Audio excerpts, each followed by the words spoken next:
the burden which the prophet Habakkuk saw. O Lord, how long shall I cry, and you will not hear? Even cry out to you violence, and you will not save. Why do you show me iniquity and cause me to see trouble? For plundering and violence are before me. There is strife and contention arises. Therefore the law is powerless, and justice never goes forth. For the wicked surround the righteous, therefore perverse judgment proceeds. Look among the nations and watch. Be utterly astounded, for I will work a work in your days which you would not believe, though it were told you. For indeed I am raising up the Chaldeans, a bitter and hasty nation which marches through the breadth of the earth, to possess dwelling places that are not theirs. They are terrible and dreadful. Their judgment and their dignity proceed from themselves. Their horses also are swifter than leopards, and more fierce than evening wolves. Their chargers charge ahead. Their cavalry comes from afar. They fly as the eagle that hastens to eat. They all come for violence. Their faces are set like the east wind. They gather captives like sand. They scoff at kings, and princes are scorned by them. They deride every stronghold, for they heap up earthen mounds and seize it. Then his mind changes, and he transgresses. He commits offense, ascribing this power to his God. Are you not from everlasting, O Lord my God, my Holy One? We shall not die. O Lord, you have appointed them for judgment. O Rock, you have marked them for correction. You are of purer eyes than to behold evil, and cannot look on wickedness. Why do you look on those who deal treacherously, and hold your tongue when the wicked devours a person more righteous than he? Why do you make men like fish of the sea, like creeping things that have no ruler over them? They take up all of them with a hook. They catch them in their net and gather them in their dragnet. Therefore they rejoice and are glad. Therefore they sacrifice to their net and burn incense to their dragnet. Because by them their share is sumptuous, and their food plentiful. Shall they therefore empty their net and continue to slay nations without pity?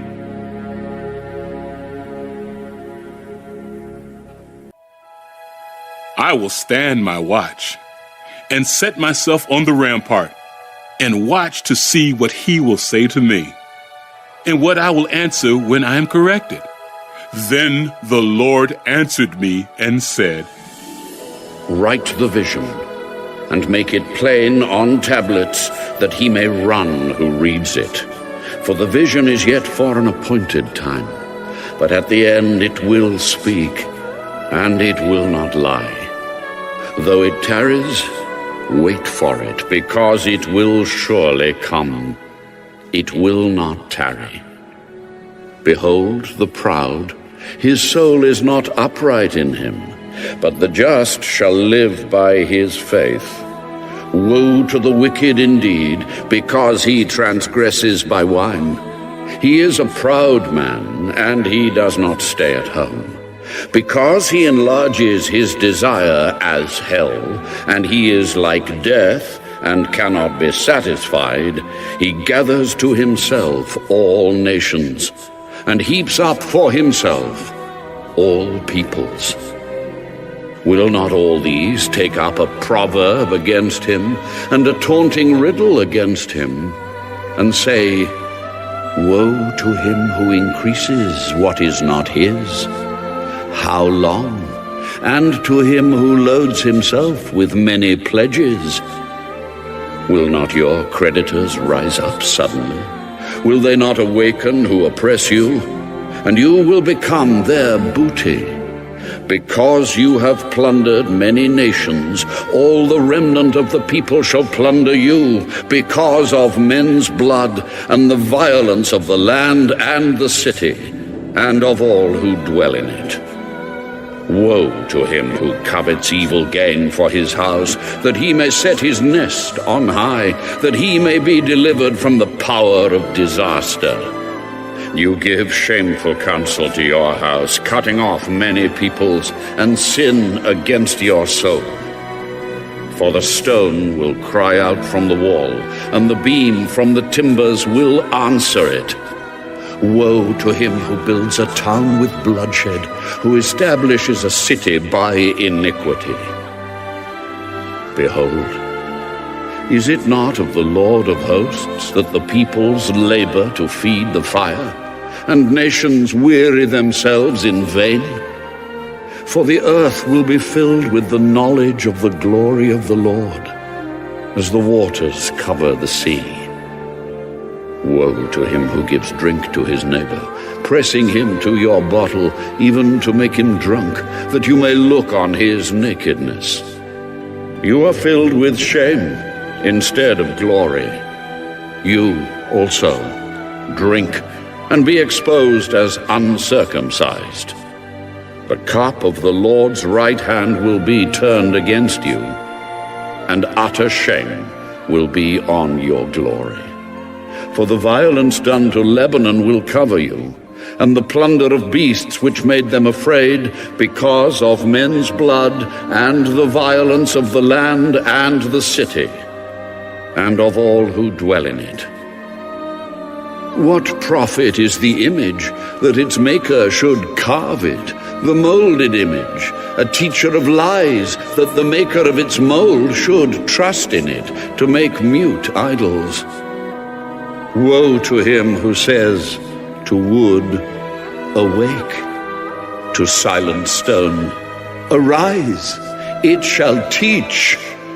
Behold, it is overlaid with gold and silver, yet in it there is no breath at all. But the Lord is in his holy temple. Let all the earth keep silence before him.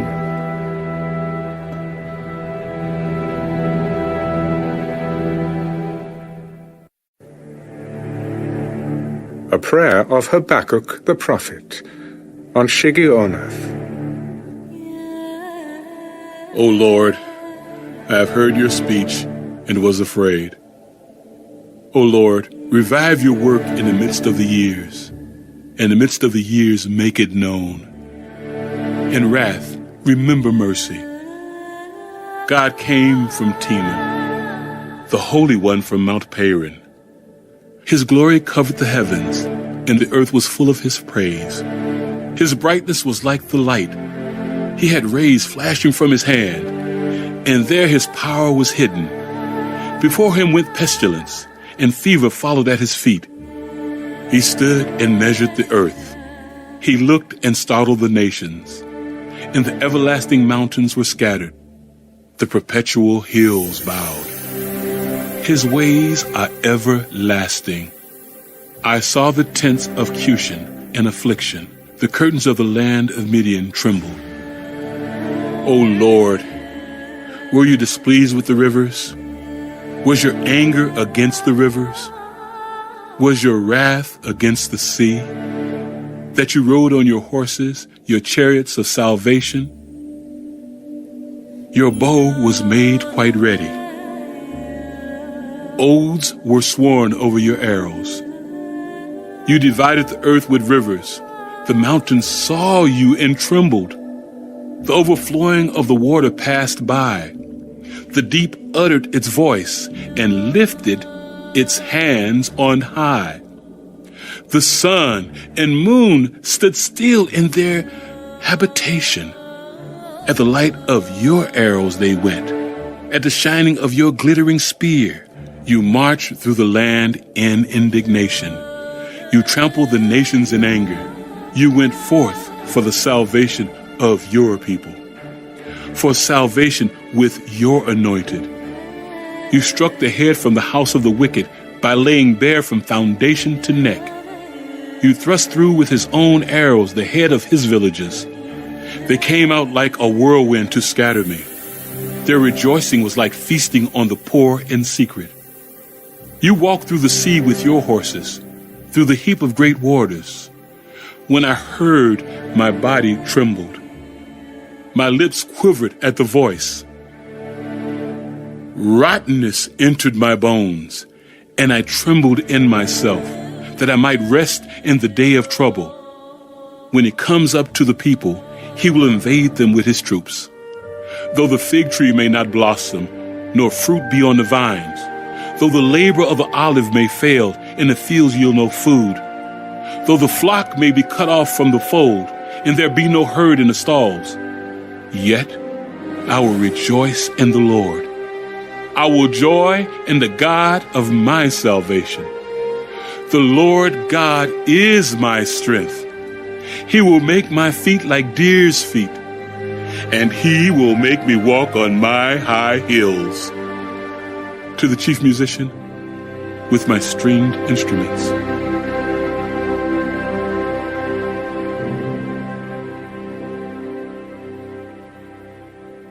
The book of Habakkuk offers several key takeaways for those discouraged by injustices and evil.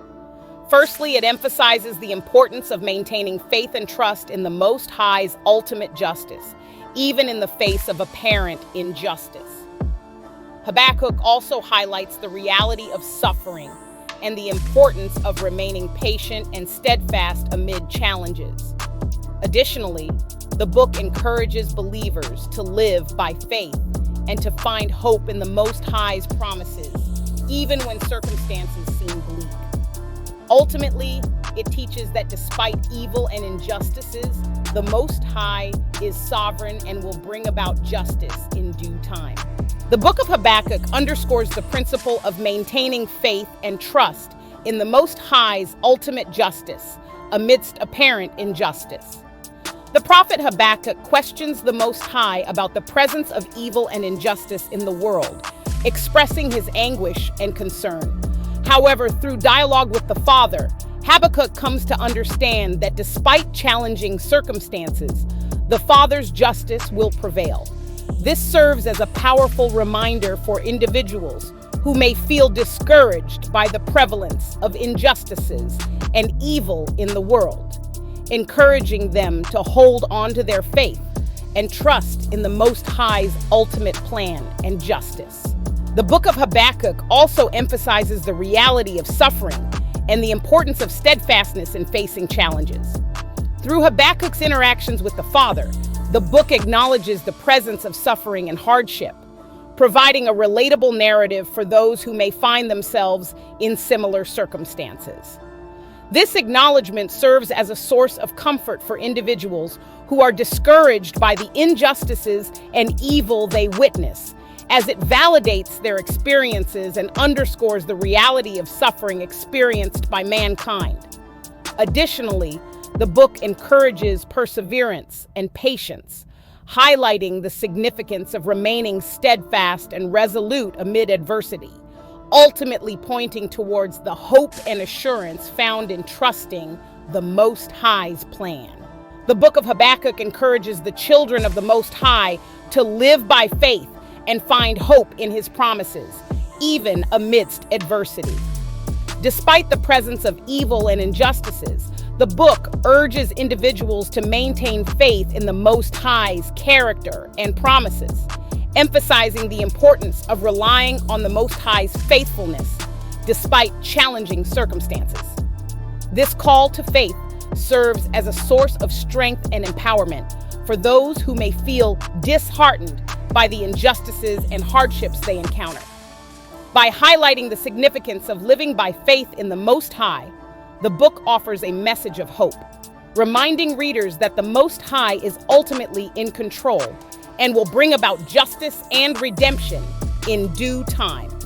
This message serves as a source of comfort and assurance for those facing discouragement and adversity, providing a foundation upon which to find hope and perseverance. Dear brothers and sisters, children of the Most High, the book of Habakkuk is empowering us because it provides us with a roadmap.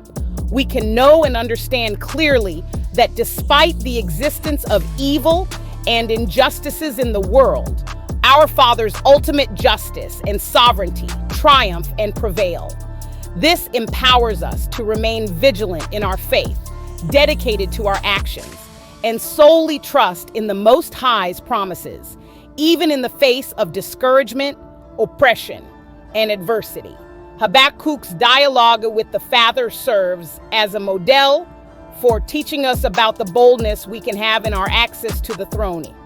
Honest questioning, expressing concerns, and seeking understanding are all a part of that boldness. We are empowered to bring our doubts and struggles before the Most High, knowing that He welcomes our honesty and is sovereign over all circumstances. Ultimately, the book of Habakkuk reinforces the truth that as children of the Most High, we can find strength and hope in our faith, even amidst the challenges of a broken world.